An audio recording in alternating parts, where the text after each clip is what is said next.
ನಮಸ್ತೆ, Manjula Vinod recipes and vlog ಚಾನಲ್ಗೆ ನಿಮ್ಮೆಲ್ಲರಿಗೂ ಸ್ವಾಗತ.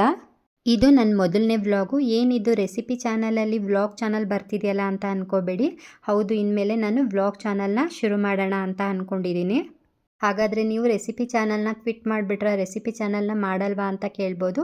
ಇಲ್ಲ, ನಾನು ರೆಸಿಪಿ ಚಾನಲ್ನು ಸಹ ಮಾಡ್ತೀನಿ. ಅದಕ್ಕೇ ನಾನು ಟೈಟಲ್ನ ಬದಲಾಯಿಸಿದ್ದೀನಿ, ಚಾನಲ್ ನೇಮ್ನ Manjula Vinod recipes and vlog channel ಅಂತ ಹೇಳಿ.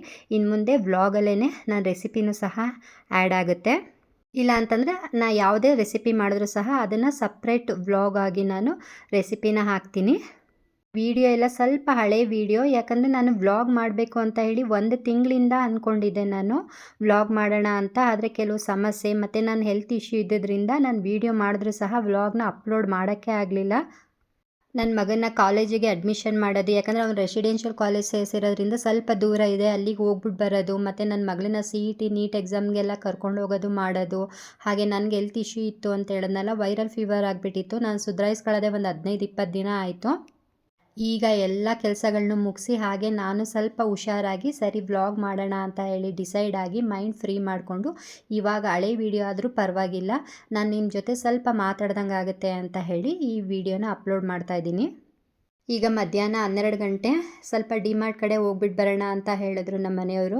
ಮನೇದು ಸ್ವಲ್ಪ ರೇಷನ್ ಎಲ್ಲ ಖಾಲಿ ಆಗಿಬಿಟ್ಟಿತ್ತು, ಹಾಗಾಗಿ ತೊಗೊಂಬರೋಣ. ಮತ್ತು ನನ್ನ ಮಗನಿಗೆ ಸ್ವಲ್ಪ ಶಾಪಿಂಗ್ ಇತ್ತು, ಅವನಿಗೆ ಸ್ವಲ್ಪ ಬಟ್ಟೆ, ಸ್ಲಿಪ್ಪರು, ಬ್ಯಾಗು, ನೋಟ್ಬುಕ್ ಇವೆಲ್ಲ ತೊಗೊಬರ್ಬೇಕಿತ್ತು. ಸರಿ ಡಿಮಾರ್ಟ್ಗೆ ಹೋಗ್ಬಿಟ್ಟು ಬರೋಣ ಅಂತ ಹೇಳಿದ್ರು. ನಿಮ್ಮ ಕೆಲಸ ಏನಿದೆ ಎಲ್ಲ ಮುಗಿಸ್ಕೊಳ್ಳಿ, ನಾನು ರಾಜು ಸ್ಕೂಲ್ ಹತ್ರ ಹೋಗ್ಬಿಟ್ಟು ಅದೇ ಸ್ಟಡಿ ಸರ್ಟಿಫಿಕೇಟು, ಕ್ಯಾರೆಕ್ಟರ್ ಸರ್ಟಿಫಿಕೇಟ್ ಇವೆಲ್ಲ ತೊಗೊಂಡು ಬರ್ತೀನಿ ಜೆರಾಕ್ಸ್ ಮಾಡಿಸ್ಕೊಂಡು. ಅಷ್ಟೊತ್ತಿಗೆ ನಿಮ್ಮ ಕೆಲಸ ಮುಗಿಸ್ಕೊಂಡಿದ್ರೆ ಡಿಮಾರ್ಟ್ಗೆ ಹೋಗ್ಬಿಟ್ಟು ಬರೋಣ ಮಧ್ಯಾಹ್ನ ಅಂತ ಹೇಳಿದ್ರು. ಸರಿ ಅಂತ ಹೇಳಿ ನಾನು ಎಲ್ಲ ಕೆಲಸನೂ ಮಾಡಿಕೊಟ್ಟೆ. ನನ್ನ ಮಗಳು ಪೂಜೆ ಮಾಡ್ತೀನಿ ಅಂತ ಹೇಳಿ ಪೂಜೆ ಮಾಡ್ತಿದ್ಲು.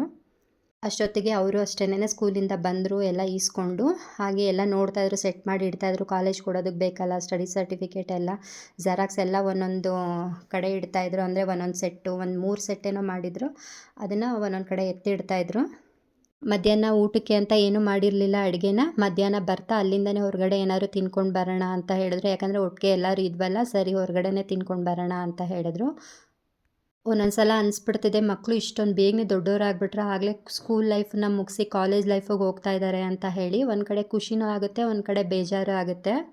ಖುಷಿ ಯಾಕೆ ಅಂತಂದರೆ ಸ್ಕೂಲ್ ಲೈಫ್ ಮುಗಿಸಿ ಕಾಲೇಜ್ ಲೈಫಿಗೆ ಹೋಗ್ತಾ ಇದ್ದಾರೆ ಅನ್ನೋದೊಂದು ಖುಷಿ. ಹಾಗೆಯೇ ಬೇಜಾರು ಯಾಕಂತಂದರೆ ನನ್ನ ಮಗಳು ರೆಸಿಡೆನ್ಷಿಯಲ್ ಕಾಲೇಜಲ್ಲಿ ಇದ್ದಾಗ ಅವಳು 2 ವರ್ಷ ನಮ್ಮ ಜೊತೆ ಇರಲಿಲ್ಲ. ನಮ್ಮ ಮನೆಯವರು ಅಷ್ಟೇ ಡ್ಯೂಟಿಗೆ ಹೋದರೆ ಬರ್ತಾಯಿದ್ರು ಹೋಗ್ತಾಯಿದ್ರು ಈ ಥರ. ನಾನು ಅವನಿಬ್ಬರೇ ಮನೇಲಿ ಜಾಸ್ತಿ ಇರ್ತಿದ್ದಿದ್ದು, ಟೈಮೆಲ್ಲ ಸ್ಪೆಂಡ್ ಮಾಡ್ತಿದ್ದಿದ್ದು.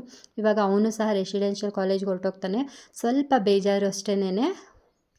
ಆದರೂ ಮಕ್ಕಳು ಎಜುಕೇಷನ್ಗೋಸ್ಕರ ನಾವೆಲ್ಲನೂ ಸಹಿಸ್ಕೊಳ್ಳೇಬೇಕು, ಏನೂ ಮಾಡೋದಕ್ಕಾಗಲ್ಲ. ಸ್ವಲ್ಪ ದಿನ ಬೇಜಾರಾಗುತ್ತೆ, ಆಮೇಲೆ ನಾನು ಅಡ್ಜಸ್ಟ್ ಆಗಿಬಿಡ್ತೀನಿ, ಅವನು ಅಷ್ಟೇ ಅಡ್ಜಸ್ಟ್ ಆಗಿಬಿಡ್ತಾನೆ.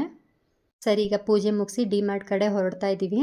ಕಾರಲ್ಲಿ ಹೋಗ್ಬೇಕಾದ್ರೂ ಅಷ್ಟೇನೆ ಸ್ವಲ್ಪ ವೀಡಿಯೋ ಮಾಡ್ತಾಯಿದ್ದೆ. ನಮ್ಮ ರಾಜು ಬರ್ತಾನೆ ಇರಲಿಲ್ಲ, ನನ್ನ ಮಗ ವೀಡಿಯೋಗೆ ಬರಲ್ಲ ಅಂತಿದ್ದ. ನಾನು ಶಾರ್ಟ್ಸಲ್ಲಿ ಅಪ್ಲೋಡ್ ಮಾಡಿರೋದ್ರಲ್ಲೂ ಅಷ್ಟೇನೆ ನನ್ನ ಮಗ ತುಂಬ ಕಮ್ಮಿ, 1 ವೀಡಿಯೋನೇ 2 ವೀಡಿಯೋದೆಲ್ಲ ಬಂದಿದ್ದಾನೆ ಅಷ್ಟೇನೆ.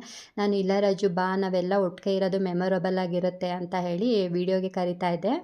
ಹಾಗೆ ಈಗ ನೋಡಿ ಡಿಮಾರ್ಟ್ಗೆ ಹೋಗ್ತಾ ಇದ್ದೀವಿ. ಹೆಸರುಘಟ್ಟ ಇಲ್ವಾ, ಆ ಡಿಮಾರ್ಟ್ಗೆ ಹೋಗ್ತಾ ಇರೋದು ನಾವು. ಜಾಸ್ತಿ ಇದೇ ಡಿಮಾರ್ಟಿಗೆ ಬರೋದು. ಮೊದಲು ನೆಲಮಂಗಲ ಡಿಮಾರ್ಟಿಗೆ ಜಾಸ್ತಿ ಹೋಗ್ತಿದ್ದೋ, ಯಾಕಂದರೆ ನನ್ನ ಮಗಳು ಅಲ್ಲಲ್ವಾ ರೆಸಿಡೆನ್ಷಿಯಲ್ ಕಾಲೇಜ್ ಓದಿದ್ದು. ಅವಳನ್ನ ನೋಡ್ಕೊಂಬರಕ್ಕೆ ಹೋದಾಗೆಲ್ಲ ನಾವು ನೆಲಮಂಗಲ ಡಿಮಾರ್ಟಿಗೆ ಹೋಗೇ ಬರ್ತಾ ಇದ್ದಿದ್ದು. ಈಗ ಇಲ್ಲಿ ಹೆಸರುಘಟ್ಟ ರೋಡಲ್ಲಿ 1.5 ವರ್ಷ ಆಯಿತು ಅನಿಸುತ್ತೆ ಓಪನ್ ಆದಮೇಲೆ. ನಾವು ಇಲ್ಲೇ ಜಾಸ್ತಿ ಹೋಗ್ತಾ ಇರೋದು. ನಾವು ಬೆಂಗಳೂರಿಗೆ ಬಂದು 9 ವರ್ಷ ಆಯಿತು. 9 ವರ್ಷದಿಂದನೂ ಅಷ್ಟೇನೆ ನಾವು ಮನೆಗೆ ರೇಷನ್ನು ಅಥವಾ ಬಟ್ಟೆ ಏನೇ ಆಗಲಿ, ಸೋಫಾ ಸೆಟ್ಟಿದು ಕವರ್ ಆಗಲಿ ಅಥವಾ ಬೆಡ್ ಸ್ಪ್ರೆಡ್ ಆಗಲಿ, ಏನೇ ಆದರೂ ಅಷ್ಟೇ ಪ್ರತಿಯೊಂದು ನಾವು ಡಿಮಾರ್ಟಿಂದನೇ ತೊಗೊಂಡು ಬರೋದು.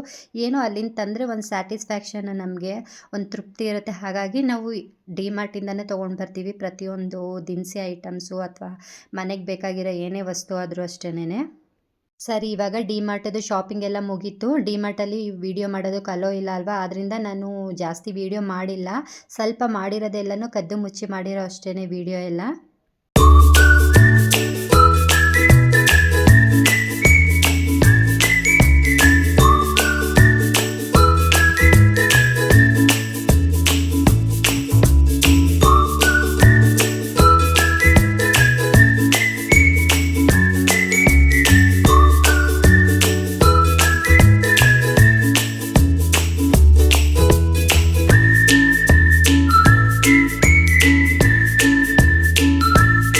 ಸರಿ ಫ್ರೆಂಡ್ಸ್, ಇದಾಗಿತ್ತು ಇವತ್ತಿನ ನನ್ನ ಪುಟ್ಟ ವ್ಲಾಗು. ಹಾಗೆ ಫಸ್ಟ್ ವ್ಲಾಗು ಹೇಗೆ ಅನಿಸ್ತು ಅಂತ ಹೇಳಿ ನನಗೆ ಕಮೆಂಟ್ ಮಾಡಿ ತಿಳಿಸೋದನ್ನು ಮರಿಬೇಡಿ. ಹಾಗೆ ಇನ್ಮೇಲೆ ಡೈಲಿ ವೀಡಿಯೋ ಹಾಕೋಕ್ಕಾಗಲಿಲ್ಲ ಅಂದ್ರೂ ಅಟ್ಲೀಸ್ಟ್ ವಾರಕ್ಕೆ 3 ವೀಡಿಯೋನಾದರೂ ಹಾಕೋದಕ್ಕೆ ಪ್ರಯತ್ನ ಪಡ್ತೀನಿ. ನನ್ನ ಹೆಲ್ತನ್ನು ನೋಡಿಕೊಂಡು ಹಾಗೆ ನನಗೆ ಫ್ರೀ ಆಗಿರೋ ಟೈಮಲ್ಲಿ ವೀಡಿಯೋನ ಹಾಕ್ತೀನಿ.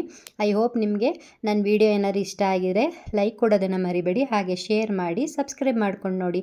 ಮತ್ತೆ ಸಿಗ್ತೀನಿ next Manjula and Vinod recipes and vlog ಚಾನಲಲ್ಲಿ. ಬಾಯ್.